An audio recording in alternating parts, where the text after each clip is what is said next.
Maintenant, je voudrais passer un dernier temps, un temps final avec vous. On se recroisera peut-être, mais peut-être pas. Pour appuyer sur un aspect qui me paraît absolument crucial et qui réunit l'ensemble des projets. J'essaye de défendre quelque chose qui peut paraître, je ne vais pas dire utopique, mais idéal. Et ce que je défends, et que j'ai défendu avec tout le monde, avec chacune des équipes, c'est la nécessité absolue d'entrer dans des campagnes relationnelles. La nécessité impérieuse de se rapprocher des habitants pour comprendre quels groupes vivent sur un territoire, qui sont-ils, comment fonctionnent-ils, quelles sont éventuellement leurs difficultés, mais aussi, et c'est beaucoup insisté là-dessus, quelles sont leurs ressources.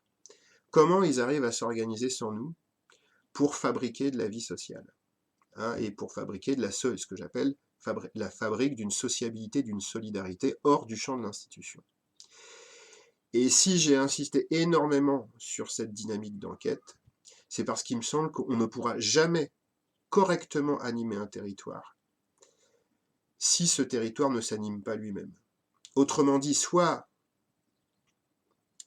on est là pour faire du bouche à bouche et faire survivre quelque chose, ou on va dire de manière peut-être moins radicale dans l'expression, soit on est là pour compenser un défaut de vie sociale et aider les gens qui sont un peu perdus et les gens qui se font chier à la retraite à occuper leur journée, voilà, en organisant des petits événements de temps en temps, etc.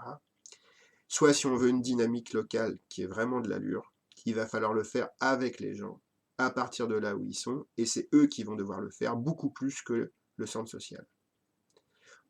Pour retrouver des leaders potentiels, animateurs de leur propre village ou de leur propre quartier, il faut faire tout un travail d'investigation. Ces gens-là existent, ils existent, parfois ils se sont mis en mouvement sans nous, et parfois grâce à l'intervention de tiers extérieurs. Hein, et c'est bien autour de cette conception d'une responsabilité partagée entre les habitants et les professionnels, dont que découle cette logique que je défends bec et ongle, d'un travail d'investigation et de campagne relationnelle. D'une certaine manière, ce que j'essaye de défendre auprès de vous, c'est que vous devez être ceux qui connaissent mieux que quiconque, qui vit sur votre territoire et qui fait quoi. Alors, plutôt que d'insister lourdement et de redire ça encore avec d'autres adjectifs, d'autres mots, etc. Donc je l'explique très bien dans le document. Mais une image m'est venue qui me paraissait être une illustration très éclairante de cette nécessité-là. Et cette image ou cette métaphore, elle vient en fait d'une comparaison avec le travail humanitaire. Donc on va faire un petit détour, on va se dépayser quelque peu pour mieux revenir à nos affaires. Moi, c'est quelque chose qui m'a marqué quand j'étais jeune. J'ai compris donc qu'il y avait de l'action humanitaire quand j'avais, je sais pas, 10-12 ans, enfin voilà, qu'on allait aider les gens en situation, voilà, l'action humanitaire, au départ, c'est une action d'urgence pour des situations de guerre, des situations de péril, voilà, ou voilà, tremblement de terre, enfin vous voyez, c'est ce genre de situation où les gens sont dans une détresse vitale, voilà, ils meurent, leurs amis, enfin, voilà, c'est la catastrophe, voilà.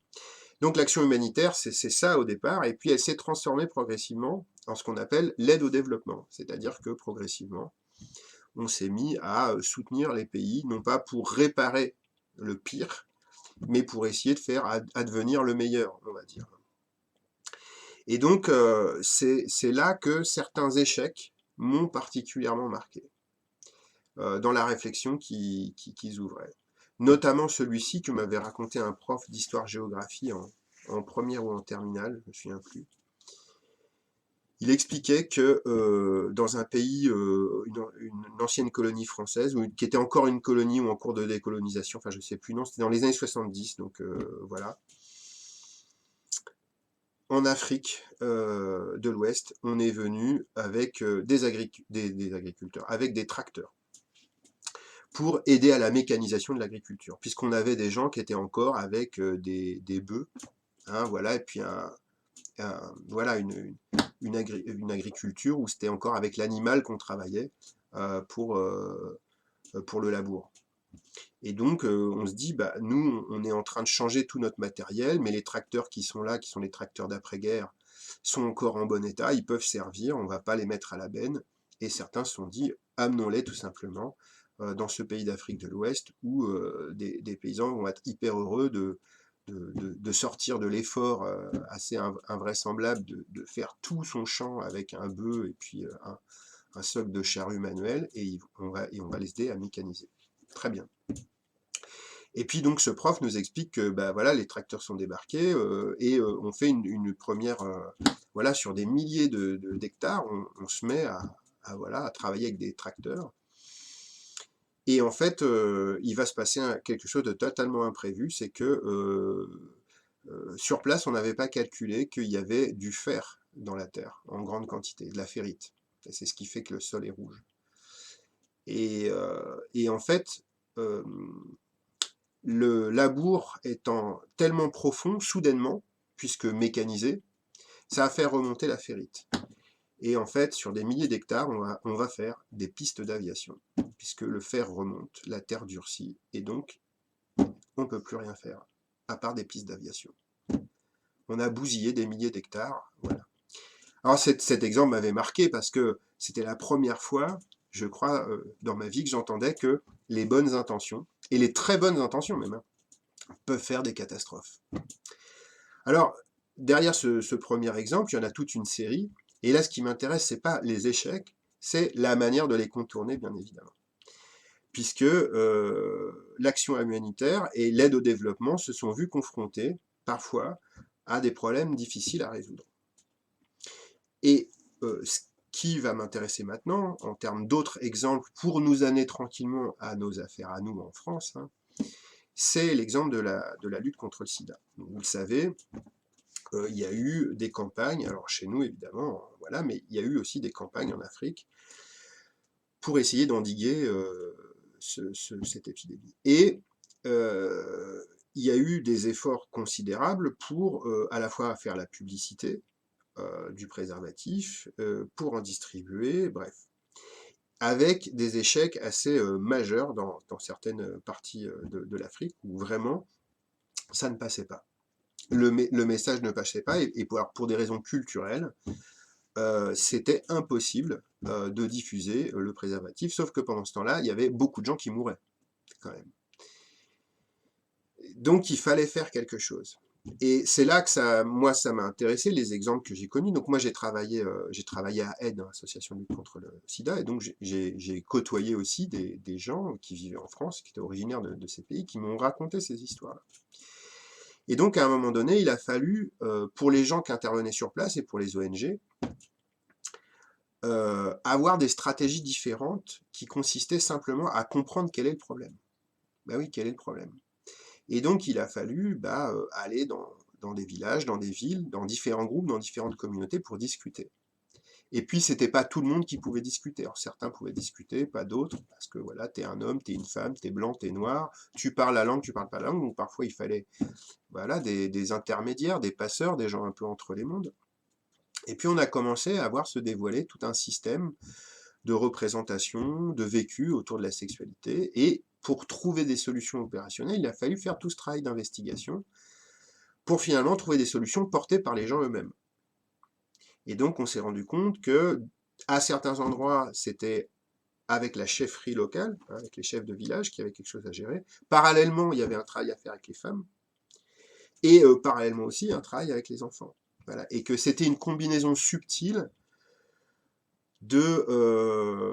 d'actions qu'on invente en fonction du contexte, ajusté à ce contexte, qui permettait éventuellement de faire progresser la prévention de cette maladie.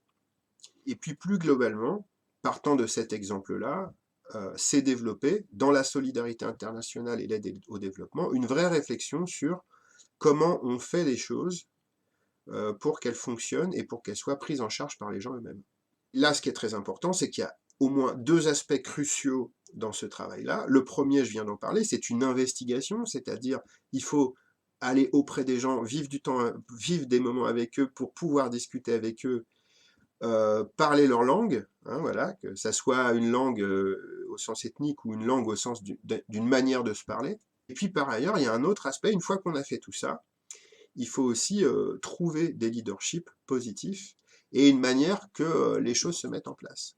Et là encore une fois, sans se faire avoir. Parce que vous connaissez peut-être ces exemples de projets très bien étudiés techniquement, de projets bien étudiés humainement, voilà, mais où au final on se fait quand même avoir.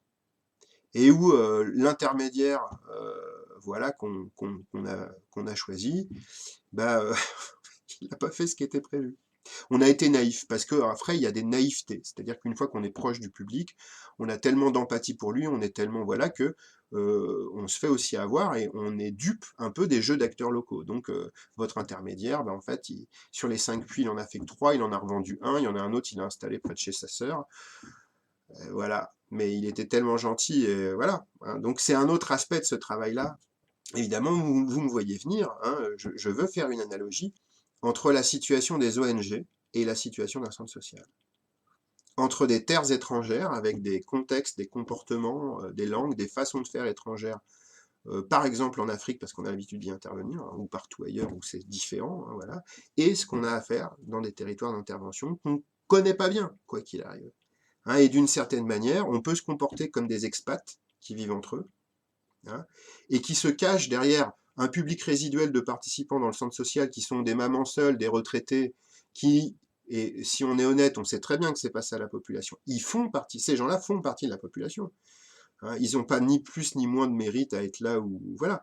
Mais soyons très clairs, si on prend l'exemple d'un village, voilà, ils sont où les chasseurs, ils sont où les agriculteurs, ils sont où les gars du coin qui jouent au club du foot, les gars et les filles du coin qui bossent à la ADMR, les Anglais, enfin voilà, cette somme de petits groupes de gens qu'on voit jamais au centre et qui constituent au final la majeure partie de la population, hein, une fois qu'on a rentroché nos retraités. Bon.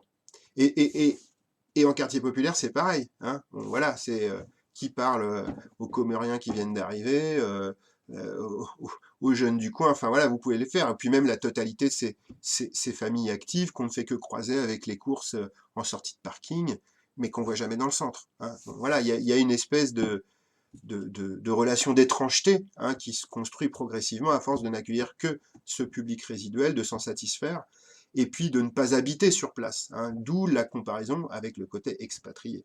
Hein. Et de la même manière, si je pousse un peu l'analogie, et c'est ce qui est arrivé à Ruffec, à un moment donné, votre intermédiaire qui se fout un peu de votre gueule et qui finalement vous carotte à la fin, hein, c'est un peu comme ceux qui vous ont demandé d'intervenir dans le village la première fois, qui ont dit il faudrait qu'on fasse une fête, hein, puis au bout de 15 jours ou 3 semaines ou 2 mois, eux, ils n'étaient plus là. Bon.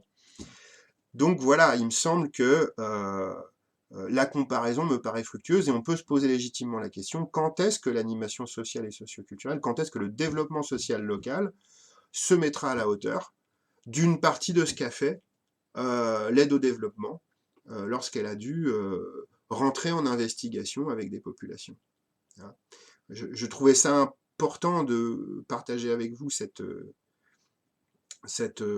comparaison qui me paraît alors vous en jugerez, hein, est-ce qu'elle vous paraît valable ou pas, mais il me semble que finalement, vouloir ancrer une dynamique sociale, vouloir déployer à partir des gens des projets, c'est entrer finalement dans un rapport où on doit réduire des distances, où on doit connaître les dynamiques des groupes, où on doit trouver des points d'appui.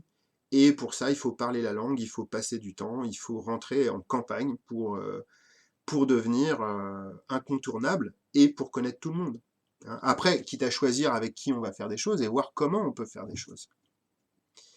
Voilà, c'est une autre conception de l'animation qui n'a plus rien à voir avec l'animation que j'appelle d'encadrement, hein, où on fait un programme et on attend les gens. Voilà. D'une certaine manière, ça veut dire qu'on est responsable de connaître toute la population. On ne dit pas que c'est aux gens de venir chez nous, c'est nous qui allons vers eux. Hein. Donc voilà, il y a un renversement. Voilà.